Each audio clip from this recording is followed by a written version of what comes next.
Hello guys, magsisit up ako ng aking central monitor guys.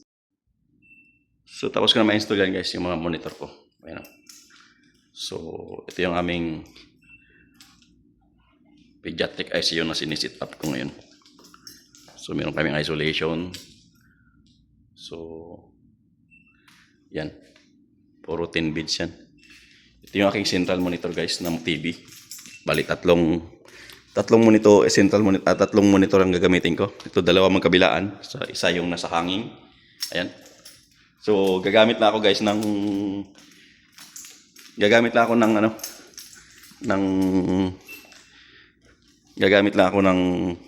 splitter. So HDMI splitter guys ang gagamitin ko. So dito magpapalit na ako ng plug. Kasi okay yung plug ko. So ang outlet ko guys is US. So papalitan ko ng US na outlet. Ito.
So ayun, ito yung aking lagayan.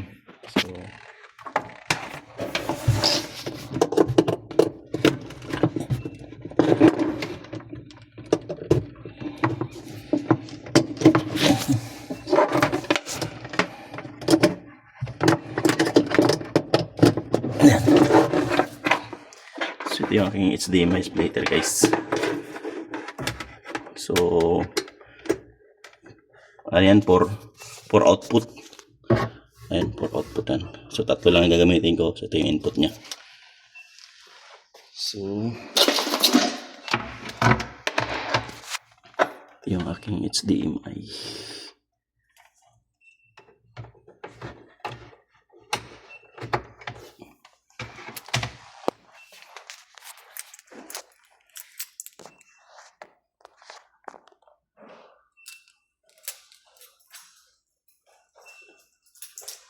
So ito yung gamit kong CMS Dell.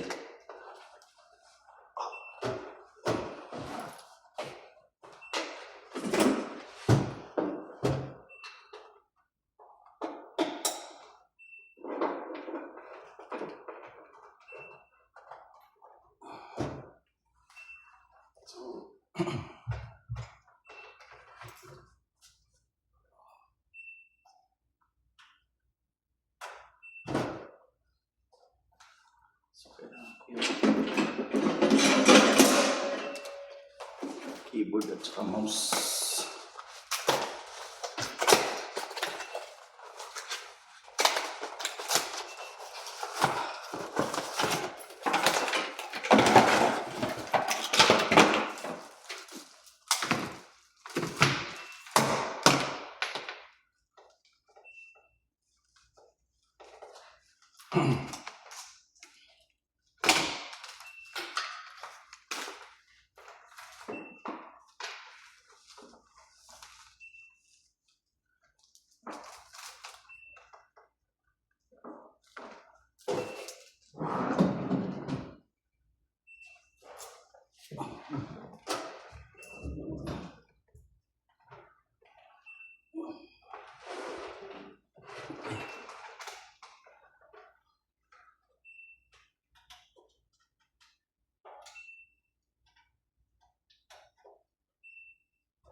Ang gamit ko lang guys na monitor is ordinary lang ngayon.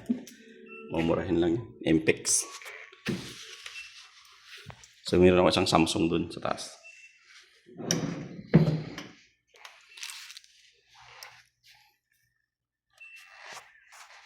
So ilipat ko lang to sa HDMI 1.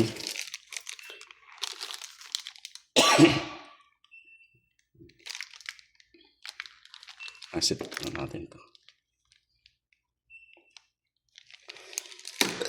Set up na natin.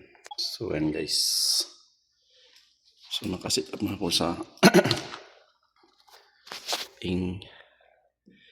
Tali na nga natin to.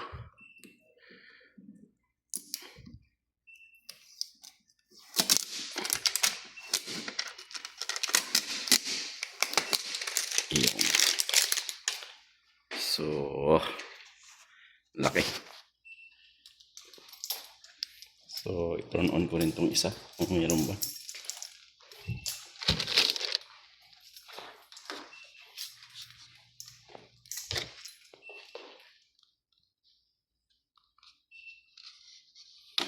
Yan. Settings, set up ko din to guys. Kasi bago kasi to guys, mga bago tong ano. Ito lang hindi bago. Ito. Pag in-on ko na to, ano yung una ito?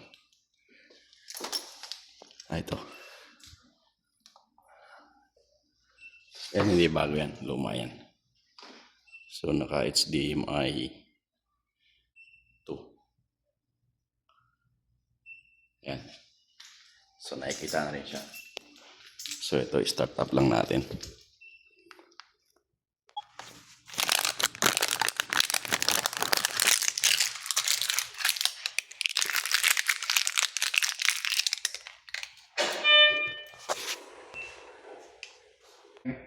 How easy to change this cable cut to sir? It's power cut. Power cord? Cut.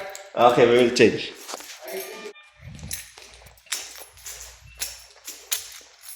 So, hindi ko siya makita guys kasi ang IP ko is 135. So, ayan. Kung gusto mong hindi mo to baguhin mo yung lahat ng monitor. So, mas maganda dito ko na baguhin sa central kasi isang baguhan lang. Ayan ba, marami. 10 yung babaguhin mo dyan. So, exit Windows lang tayo. Okay. So, napaka-simple lang naman mag-install nito guys. So, punta tayo dito sa network.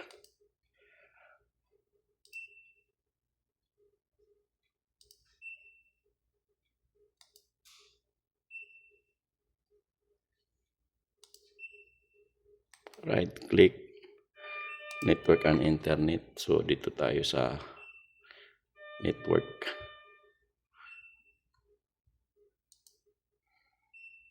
No network. Hindi na ako nika.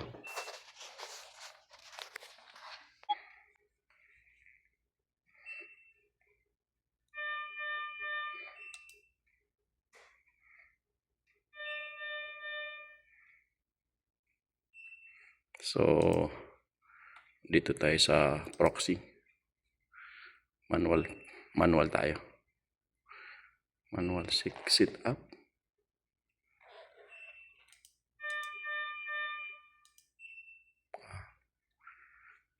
IP4. Dapat yung IP4 yung hahanapin ko.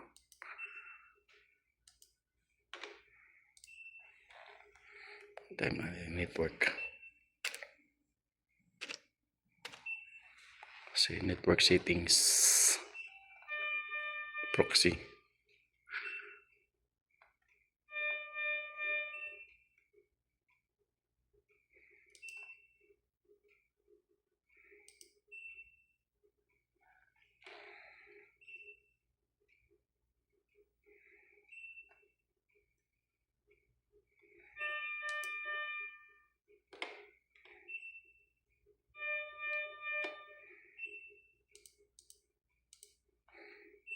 So, hanapin natin yung IP4 guys.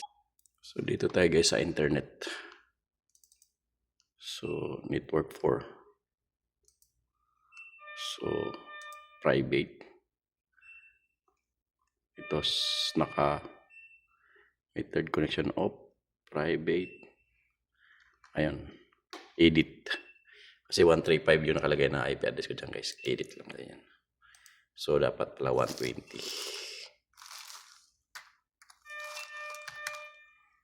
120. Same lang yan. 172.18. 172.18.1.1. Ito, 172.18.13.120. So, yun yung pinaka CMS IP address natin, guys. So, save na natin yan. So, IP4 yan. Ayan, IP4. Save. So, close na natin yan. So, kailangan nating mag-restart kasi nag-change tayo ng proxy ay IP. So, restart lang natin yan. Naka-restart yung PC. So, i-demo mode ko muna itong mga monitor ko, guys. Demo mode. Password nito. Tama ba? Yung password, may demo mode nito. Kalimutan ko yung demo mode. Ano ba yung demo mode? 1, 2. Kalimutan ko yung demo mode password. Madidetect naman yan, guys, kahit naka-open lang. So, dito na. Nag-restart na siya.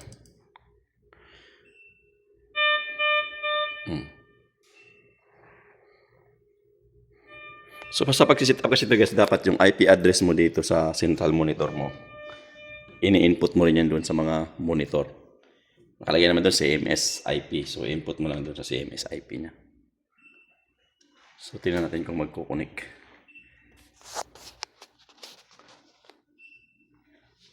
So, ito yung aming isolation room. So, network is not detected siya, guys, kasi nga nagbago tayo ng IP. So, pupunta tayo dito sa Minty Factory 332.888. So, dito tayo sa network. So, and guys, di mo na-kanal. Na-kanal siya, di ba? So, lagay mo lang IP. Yung local IP. So, yan. So, nagbabago tayo ng... Let's make sure na talaga. Okay. So, master server natin, hindi tayo naglagay dyan. So, CMS, Central Authorization. So, wala natin gagalawin dyan. Dito lang tayo. So, ayan. So, ayan, guys, oh. Namumonitor ko na yan.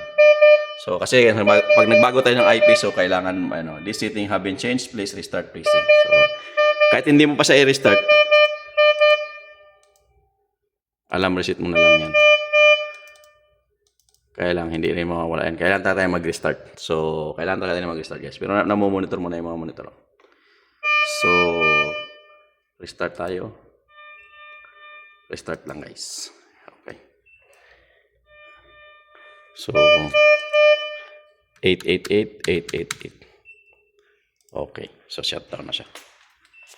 So,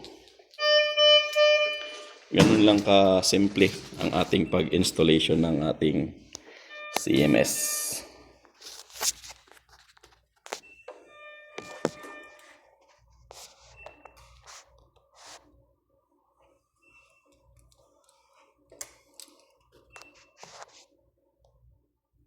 So, restarting lang tayo.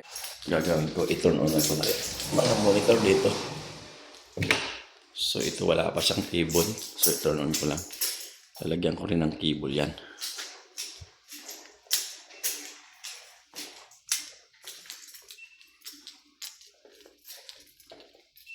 Ito yung cable. Network cable ako dito.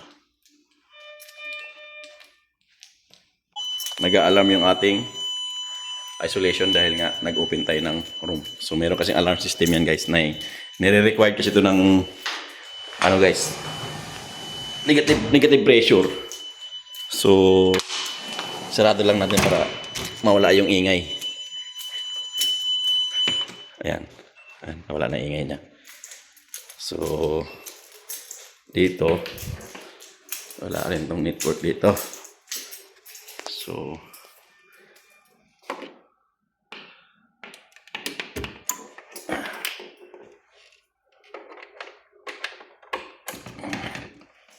yun natin. Yan. So, ako na yan guys.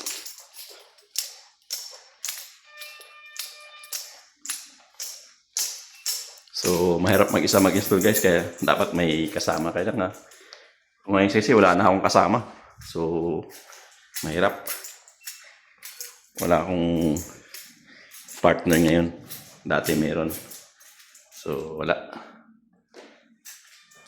Tsagaan lang. So, ayan guys, ikukunin ko lahat ng mga monitor. Bali, 10 to. 10 monitors. Habang wala pang operation. So, kunin na ba to? Yan. So, inunan natin yung 10 monitor. 1, 2. Ito pa, hindi pa naka-on pala. So, mali ito. Dapat huwag ka dyan. Dito ka. Ayusin ko pa yung mga kable niyan. Kasi ito guys, puro pediatric at saka neonate ICU. Kaya naka-on na siya. Connect na ba yung network? Connected na. So dito sa last room. Ayun, kukunik na rin to. Yung patient. Connected na rin yan.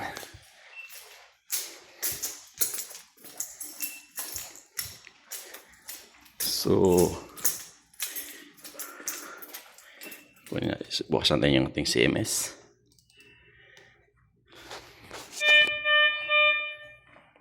So, 3 monitor yan guys. Para hindi na mahirapan yung mga nurses. Isang talikuran, isang nakahangin guys.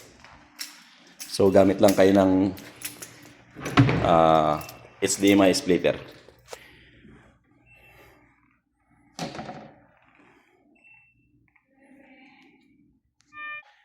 From 38.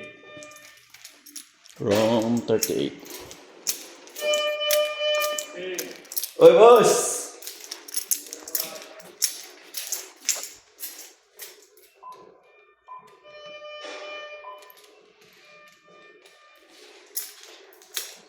Ayan, tapos na. Yan. So, ayan na guys. Tapos na. So, ganun lang yan pag-install na ito. So, tapos na. Hanggang ganun lang.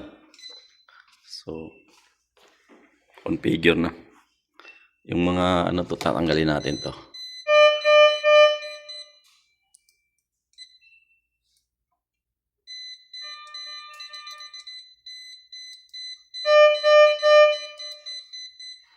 So, may mga dot-dot sang isa de. So, kailangan lang natin ng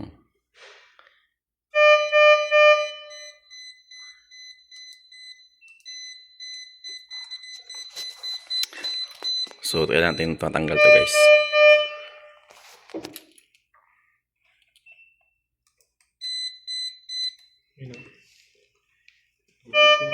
So, ganun lang. Solid boss. Magana. Sana guys. Ganun lang.